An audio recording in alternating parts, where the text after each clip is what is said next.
सभी को नमस्कार। मैं हूं डॉक्टर मनोज कुमार बत्रा, सह-आचार्य रसायन शास्त्र विभाग, सम्राट पृथ्वीराज चौहान राजकीय महाविद्यालय अजमेर।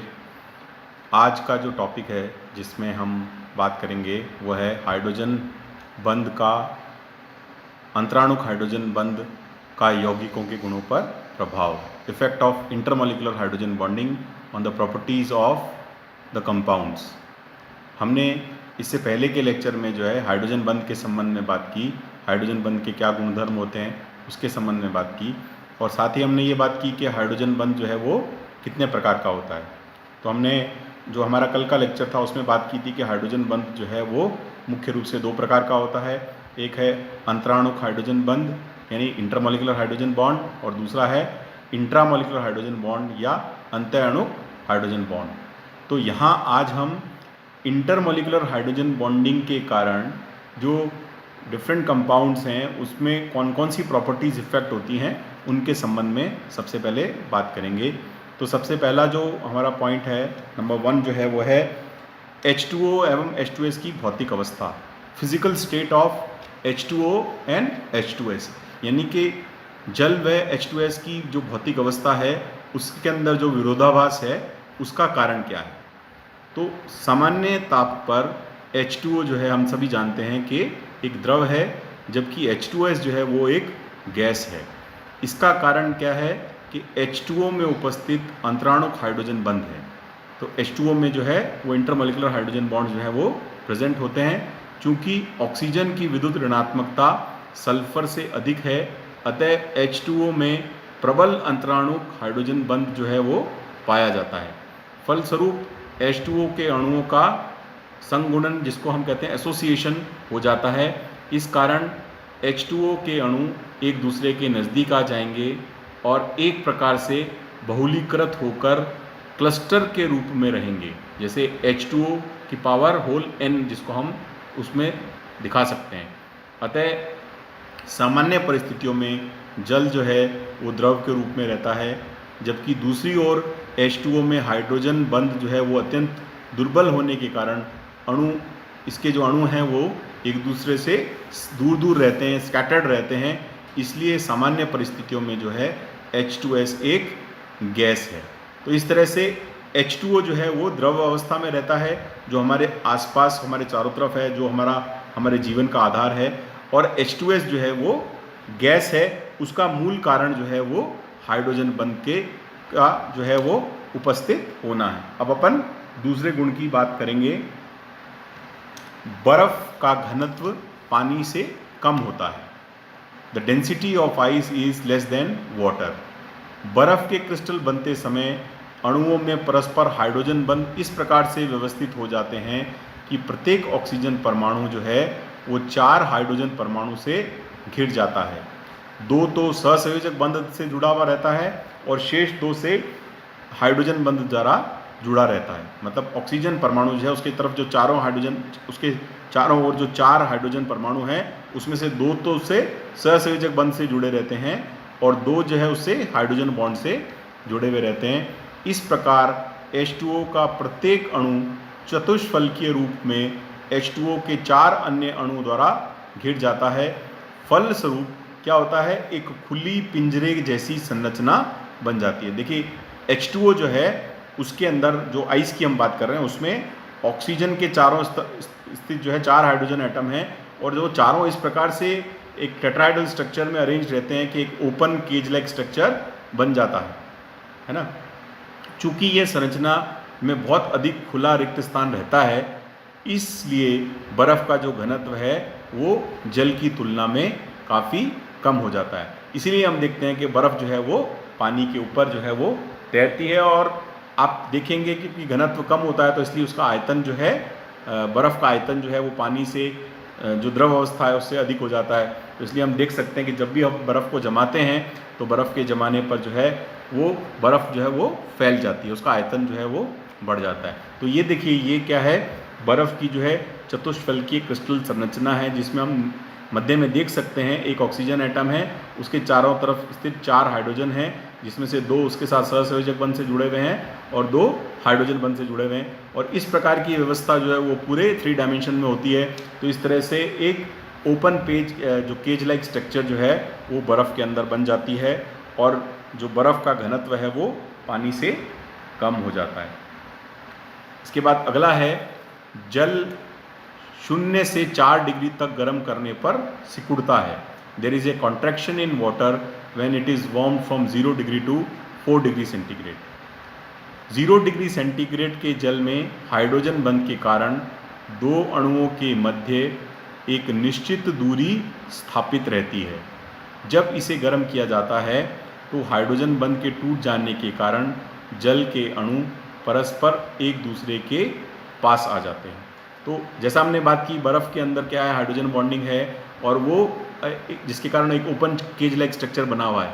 तो जब हम 0 डिग्री पर बर्फ़ को जब हम इसको टेम्परेचर देते हैं तो ये जो हाइड्रोजन बंध जो है वो टूट जाता है और जल के अणु जो है वो जो दूर दूर थे वो एक दूसरे के निकट आते रहते हैं और जल का आयतन जो है वो सिकुड़ जाता है। फिर क्या होता है, 4 डिग्री सेंटीग्रेड से और अधिक गर्म करने पर जल के अणुओं की गतिज ऊर्जा, जिसको अपन काइनेटिक एनर्जी कहते हैं, वो बढ़ जाती है। अपन को मालूम है कि सामान्य रूप से कि हम जैसे ही टेम्परेचर देते हैं तो जो मॉलिक्यूलर थ्योरी ऑफ गैसेज है उसके हिसाब से जो अणुओं की जो गतिज ऊर्जा है वो तापक्रम के साथ में बढ़ती है। इसलिए क्या होता है, उनकी गतिज ऊर्जा बढ़ जाने के कारण अणु जो है वो एक दूसरे से दूर होने लगते हैं और उसका आयतन प्रसार जो है वो होने लगता है, यानी कि उसका जो वॉल्यूम है वो बढ़ने लगता है। अतः 0 डिग्री पर जल का आयतन सबसे कम एवं घनत्व जो है वो 4 डिग्री सेंटीग्रेड पर जल का आयतन सबसे कम और घनत्व जो है वो अधिकतम होता है। तो ये जो वाटर की जो प्रॉपर्टी है कि उसका जो आयतन है वो सबसे कम है और उसका घनत्व सबसे अधिक है, ये 0 से 4 डिग्री सेंटीग्रेड ये भी हाइड्रोजन बंध के टूटने के कारण होता है। फिर चौथा है हाइड्रोजन हैलाइड की अम्ल सामर्थ्य, acid strength of hydrogen halide. हम जानते हैं कि हैलोजेंस जो है वो हाइड्रोजन के साथ रिएक्ट करके हाइड्रोजन हैलाइड बनाते हैं, जैसे क्लोरीन, ब्रोमीन, आयोडीन, फ्लोरीन, ये सब जो है ये हाइड्रोजन के साथ रिएक्ट करके हाइड्राइड बनाते हैं। तो हाइड्रोजन हैलाइड जो है वो क्या होते हैं, वो हम सबको मालूम है कि ये सहसंयोजक यौगिक होते हैं। हाइड्रोजन हैलाइड जो है सहसंयोजक यौगिक होते हुए भी प्रोटॉन मुक्त करते हैं और प्रबल अम्लों की भांति व्यवहार करते हैं। इसका कारण यह है कि हाइड्रोजन की तुलना में हैलोजन की विद्युत ऋणात्मकता का मान अत्यंत उच्च होता है, जिससे HX बंध में अत्यधिक ध्रुवता आ जाती है। इसमें क्या है, HX बॉन्ड जो है वो पोलर हो जाता है, उसमें पोलैरिटी आ जाती है और हाइड्रोजन परमाणु जो है वो प्रोटॉन के रूप में मुक्त हो जाता है। हैलोजनों की विद्युत ऋणात्मकता फ्लोरीन से आयोडीन तक घटती जाती है, यह हमें मालूम है। अतः HF से HI तक अम्ल सामर्थ्य का मान जो है वो भी घटता जाना चाहिए। मतलब HF जो है इसमें फ्लोरीन की विद्युत ऋणात्मकता सबसे ज़्यादा है, तो HF जो है उसमें पोलैरिटी सबसे ज़्यादा होगी, तो इसलिए हाइड्रोजन जो है प्रोटॉन के रूप में आसानी से मुक्त होगा। तो इसकी बंध सामर्थ्य जो है वो सबसे अधिक होना चाहिए और HI का सबसे कम होना चाहिए, यदि हम केवल विद्युत ऋणात्मकता के आधार पर इसकी बात करें तो।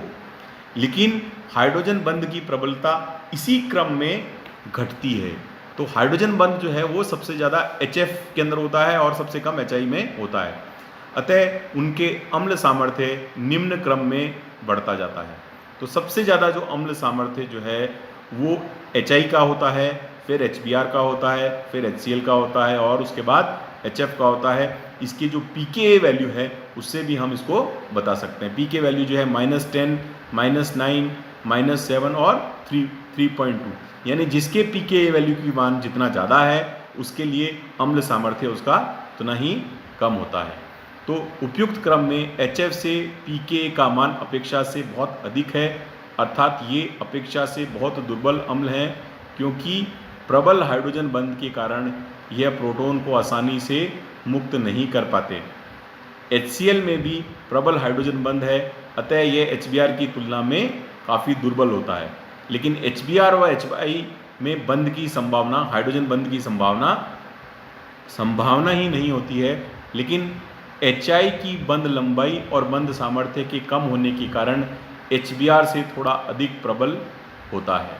तो यानी HBr और HI में जो है हाइड्रोजन बॉन्डिंग नहीं होती है, लेकिन फिर भी HI is stronger acid than HBr। उसका कारण बताया है क्योंकि HI के अंदर जो बॉन्ड लेंथ है और जो बॉन्ड स्ट्रेंथ है वो दोनों जो है, बॉन्ड लेंथ ज़्यादा होती है, बॉन्ड स्ट्रेंथ कम होती है, इसलिए ये आसानी से डिसोशिएट हो जाता है। तो इसलिए HI जो है वो सबसे प्रबलतम अम्ल के समान व्यवहार करता है और HF जो है वो दुर्बलतम अम्ल के समान व्यवहार करता है। इसका कारण जो है वो इनमें उपस्थित हाइड्रोजन बॉन्ड के कारण ऐसा होता है। फिर है नाइट्रोजन, ऑक्सीजन तथा फ्लोरीन के हाइड्राइडों के गलनांक एवं क्वथनांक, melting and boiling points of hydrides of nitrogen, oxygen and fluorine. यदि हम 4th A, 5th A, 6th A तथा 7th A यानी कि ये जो ग्रुप्स हैं पीरियोडिक टेबल की, इसकी बात हो रही है, carbon group, nitrogen group, oxygen group, halogen group, इनके हाइड्राइड्स के गलनांक एवं कथनांक के कर्व को, लेखा चित्र को बनाएं तो निम्न प्रकार का वक्र प्राप्त होता है। ये देखिए, ये हमने कर्व किस किस के बीच में खींचा हुआ है, कर्व खींचा हुआ है जो इनके ग्रुप्स के हाइड्राइड्स जो हैं उनके मॉलिक्यूलर वेट के बीच में और मेल्टिंग पॉइंट के बीच में, जो कि बाईं तरफ है, और दाईं तरफ का ग्राफ जो है वो है बॉइलिंग पॉइंट के बीच में और मॉलिक्यूलर वेट के बीच में। यानी कि इनके जो ग्रुप 4, 5, 6 और 7 के हाइड्राइड्स जो हैं उनके मॉलिक्यूलर वेट और मेल्टिंग पॉइंट और मॉलिक्यूलर वेट और बॉइलिंग पॉइंट के बीच में। तो इस ग्राफ को हम ध्यान से देखेंगे तो हमें इसमें जो पैटर्न नज़र आएगा उसको हम हाइड्रोजन बॉन्ड के बेसिस पे समझ सकते हैं। सामान्यतः यौगिकों में अणुभार बढ़ने के साथ उनके गलनांक और कथनांक जो हैं वो बढ़ते जाते हैं। अतः किसी समूह में बढ़ते हुए परमाणु भार के साथ उनके हाइड्राइडों के गलनांक एवं कथनांक भी बढ़ते रहने चाहिए। समूह 4th A के लिए प्राप्त वक्र तो इस नियम का पालन करते हैं। अब देखिए, अपन वापस जाते हैं इस वक्र पे। तो जो 4th है यानी कार्बन के हाइड्राइड्स की बात करें तो ये कार्बन के हाइड्राइड्स जो हैं जो नीचे की तरफ हैं, इनमें हम क्या देख सकते हैं कि मॉलिक्यूलर वेट बढ़ने के साथ साथ मेल्टिंग पॉइंट और बॉइलिंग पॉइंट दोनों लीनियरली, लगभग लीनियरली जो है वो बढ़ रहे हैं। तो ये इस नियम का पालन करते हैं। लेकिन अगर हम हाइड्राइड्स की बात करें तो जो 5th, 6th और 7th ग्रुप है, इसका जो पहला एलिमेंट जो है, पहला जो तत्व है, उसके हाइड्राइड्स को देखें तो वो आश्चर्यजनक रूप से उनके मेल्टिंग पॉइंट और बॉइलिंग पॉइंट का मान जो है वो अधिक होता है। दोनों केसेस में हम ऐसा देख सकते हैं। तो वो जो है उस ट्रेंड को हम हाइड्रोजन बॉन्ड से समझेंगे। समूह 4th A के लिए प्राप्त वक्र तो इस नियम का पालन करते हैं, जैसा भी अपन ने बात की, पर किंतु जब 5th A, 6th A तथा 7th A के वक्रों पर नज़र डालते हैं तो यह दृष्टिगत होता है कि प्रथम सदस्य के हाइड्राइड अर्थात NH3, H2O व HF के गलनांक एवं क्वथनांक अपवाद के रूप में अधिक हैं। शेष सदस्य अणुभार वाले नियम का पालन करते हैं। तो इन सभी में हम क्या देखते हैं, नाइट्रोजन, ऑक्सीजन और हैलोजेंस के जो फर्स्ट मेंबर्स हैं उनके मेल्टिंग पॉइंट और बॉइलिंग पॉइंट जो है वो एक्सेप्शनली ज़्यादा होते हैं। तो अमोनिया, वाटर व HF के अत्यधिक गलनांक एवं क्वथनांक उसमें उपस्थित अंतराणुक हाइड्रोजन बंध के कारण होते हैं। इस हाइड्रोजन बंध के कारण इनके अणुओं में संगुणन हो जाता है एवं NH3 whole N, H2O whole N व HF होल N प्रकार के बहुलीकृत यानी पॉलीमराइज्ड जिसको अपन कहते हैं अणु जो है वो बन जाते हैं।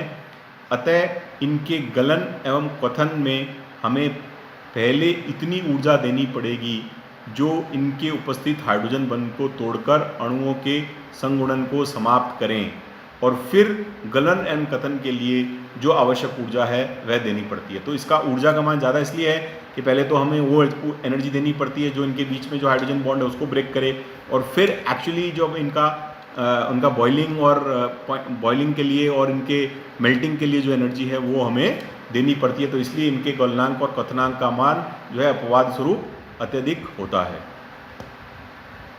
तो फलस्वरूप इनके गलनांक एवं कथनांक के मान जो है वो बहुत अधिक हो जाते हैं। तो इसका कारण जो है वो हमें समझ में आता है कि ये हाइड्रोजन बॉन्ड के कारण ऐसा होता है।